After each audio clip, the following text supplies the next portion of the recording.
time, let me call our third regulator.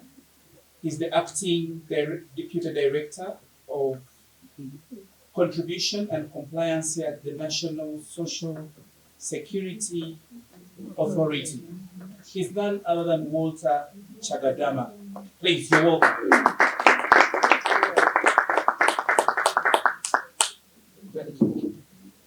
Afternoon.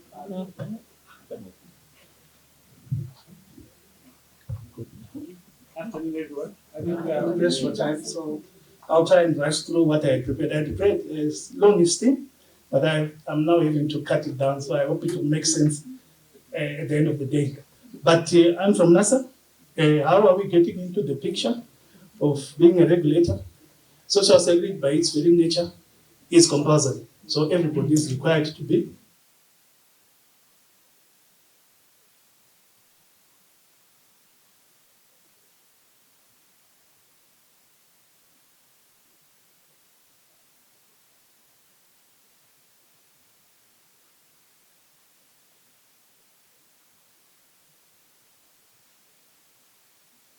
Social security. Currently, we are running two schemes.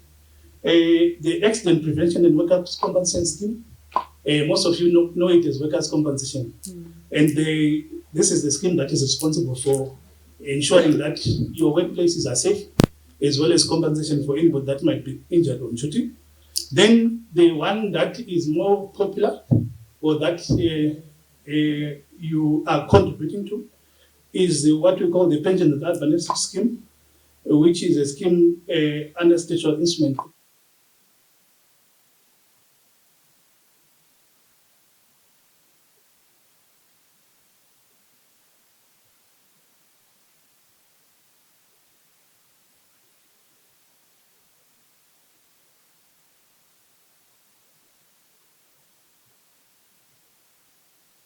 Contributors and employers, as your employers, effective collection of contributions and premiums, creation and maintenance of accurate member records, then the efficient service delivery, which includes the payment of benefits that arise from these schemes throughout our 6 regional offices.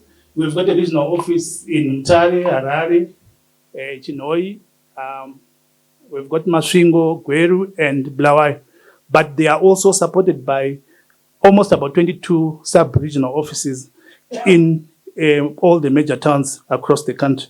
So in terms of our spread, you can find us almost anywhere, and please make use of those offices to collect information. I've just tried to compress the major obligations. What do we expect you to do?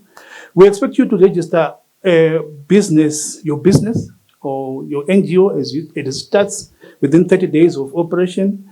Registration is only once, including the registration of the employee. Once you are registered as an employee, you can then move around with that registration. I know you change jobs quite a lot by the nature of your jobs, but once you register once, we'll issue you with what we call a social security number. That is the number that you give to your next employer for the updates that we require. This can now be done from the comfort of your office. We now have a self-service portal. This self-service portal is important. Please visit our website to learn more about it. And this is where you can also submit the various returns that we require, as well as update all the information that we might require as an institution.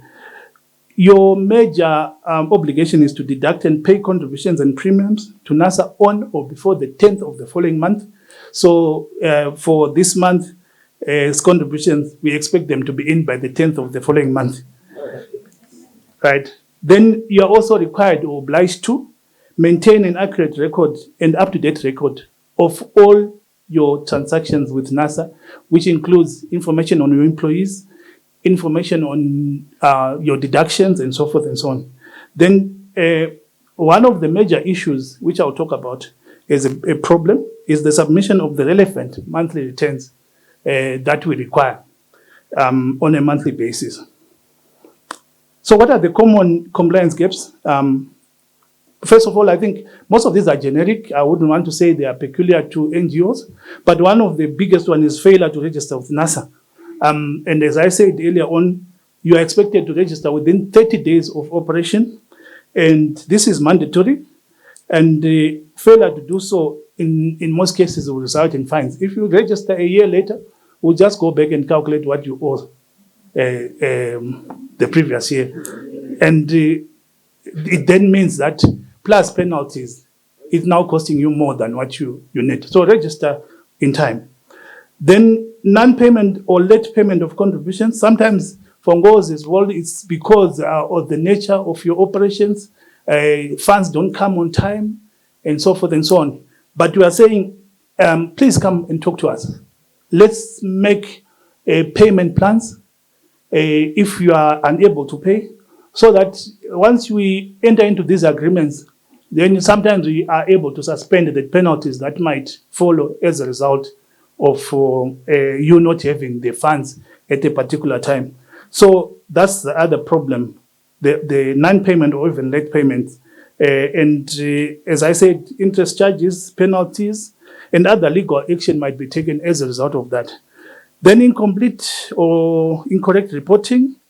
When submitting your monthly returns to NSSA, errors of salary calculations, employee numbers, failure to update employee details can also result in incorrect contributions, because all that information is required when you do your contribution. Then failure to keep accurate records. Again, it can lead to a lot of things. In terms of NGOs, there are also issues of job classification, dates of employment. As I said, there's quite a lot of movement among your sector. And it becomes imperative that every time that movement happens, you are able to inform NSSA so that we can update that record. Once you don't inform NSSA, there will be so many open employments on our database, and sometimes it becomes very difficult at the point of claiming or at the point of paying a benefit for us to then make sense of where you were and at what time. The importance of this is that once you are registered with NSSA, you then continue with that payment record or contribution record, even if there are broken employments or broken periods in between. So it becomes important for those dates to be accurate. Then maybe this one is peculiar to yourselves. The misclassification of workers. So many times we have come across where you refer to people as independent contractors, volunteers, and so forth and so on. Yes, they might be there, but please make sure that this relationship is very clear between you and the people that you are claiming to be whatever they are. Once we come onto the ground and the person claims to be employed by you, it's up to you then to prove that you don't actually employ them. And as a result, if there should be an employment relationship, then again you suffer the unnecessary penalties and so forth and so on. And this will be a major non-compliance issue from our part. Then we normally carry out inspections and audits periodically, and the more we come to you, it's an indication that you are not complying. In terms of our risk profile, we would have worked you out as a risky client. So if you see us not coming to you in a year or so, or 2 years, maybe it means you are doing something right. So please make sure that you provide that information during NSSA audits.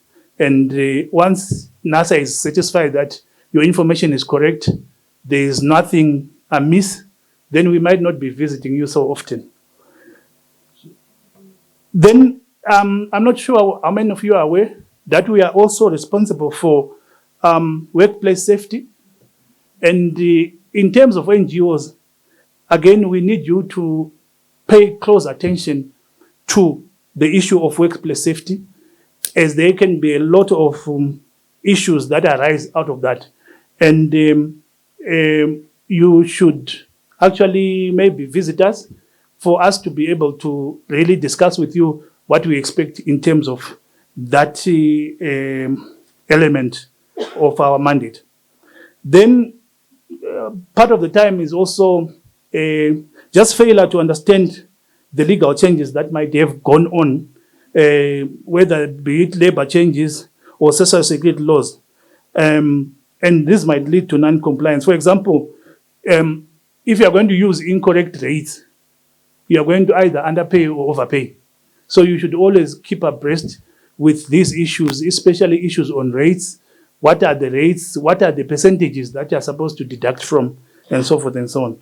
Then failure to inform NASA about any changes in employment status. As I said earlier on, the high rate of movement among your members, it makes it very important for you to update those things. So they can be transfers, they can be terminations and so forth, changes that need to be updated on a monthly basis. And I'm saying there's no reason not to comply, because you can now do this from the comfort of your office on our self-service portal, right? Then the other thing that we have seen quite a lot is just the ignoring of our contribution ceilings. We are deducting NASA on what we call maximum insurable earnings. At the moment, these are sitting at 700 USD. We've tried to denominate this figure in USD as well, due to the issues of exchange, right, that were giving us a problem earlier on. For NGOs, what would result is that you would acquittal problems as well, due to the changes in those rates. So we are now using 700 USD as the maximum insurable earnings. So anything beyond 700 USD is not subject to NASA deductions. So you should know these figures so that you don't either underpay or overpay, right? How do we avoid some of these compliance gaps? Timely registration, it becomes very critical and important. As soon as you register, you are safe. Then regular and accurate contributions, ensuring accuracy of payroll data and adherence to other guidelines that might come up during the time that you are supposed to contribute. Then training and compliance, please make sure that the people that are doing this work for you are really knowledgeable of what they are supposed to do. Sometimes it's just an issue of somebody who doesn't know what was supposed to be done when, that costs the employer. And NASA offers some training. We've got a division that can come to you to help you navigate some of these issues, including navigation even on our self-service portal. Then the internal audits, before we come to you, just make sure that you have done your own internal audit and your things are in order. Then if in doubt, please engage NASA for that guidance. As I said, we are quite widely spread. You can find us in all the major towns. Then maybe just to share with you some consequences of non-compliance. There are a lot of penalties. Sometimes they go up to 50%. The one that I would like you to watch very carefully is the return, the submission of a return that we call the P4, which is just a list of people, how much you are supposed to pay for them on a monthly basis, and the payment that was due to us. This should come regardless of whether you've actually made the payment. And this thing now, this return, since 2022, now attracts a penalty of up to $30 a day, every day that you don't submit. We have not really been forceful about it, but as soon as we are comfortable, we'll start chasing that up. Then there are issues to do with even imprisonment of the directors if you are not following certain critical compliance issues. Then we have got powers to garnish your account. That's one thing that you should know. And what this normally does is that it will put a moratorium on your account, and you can't use it until you've retired what your obligations to NASA are. It's not necessary. Please come to us. We can discuss. You can have a payment plan. We lift that garnish, and you pay us according to the payment plan. Let's work together so that everybody is able to operate. Yeah. Then, in terms of information dissemination, we are there on all the social media handles. And we have been working with NANGO to come up with an MOU, which is already drafted, and what is left for us is just to sign it so that we are working closely together. So we look forward to the completion of this MOU. Thank you very much.